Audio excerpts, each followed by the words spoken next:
43% Nigerian, 100% liar. Meghan's genealogical truths debunked. We reject her application. Meghan Markle said that she's 43% Nigerian after taking a genealogy test a couple of years ago. The comments landed her in hot water with everyone. One Reddit user, who has a ton of experience conducting genealogical research, has debunked Meghan's genealogical truths.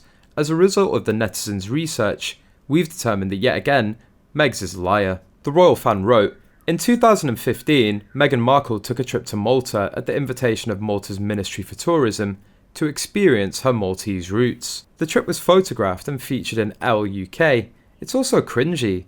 Megs is photographed wearing the Maltese traditional gonella and talks about how she looks so Maltese. Before I came, people were telling me, when you go to Malta, everyone will look just like you. And I started to say, oh my gosh, I do sort of blend in. And it's the loveliest feeling. Here's the truth.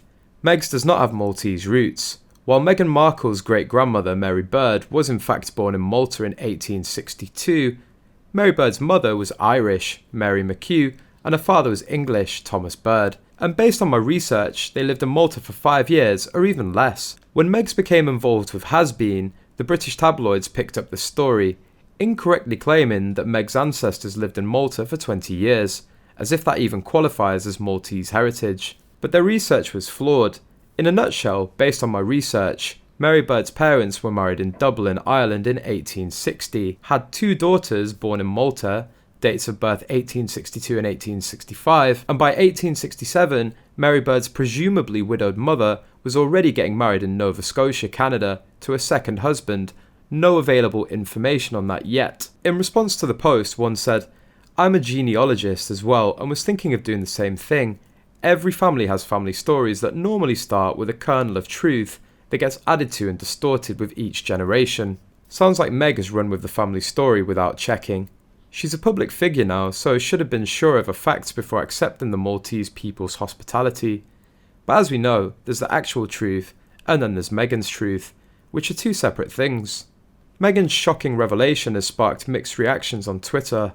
While some users believe that she could be Yoruba, others were overjoyed that a Nigerian is in the royal family.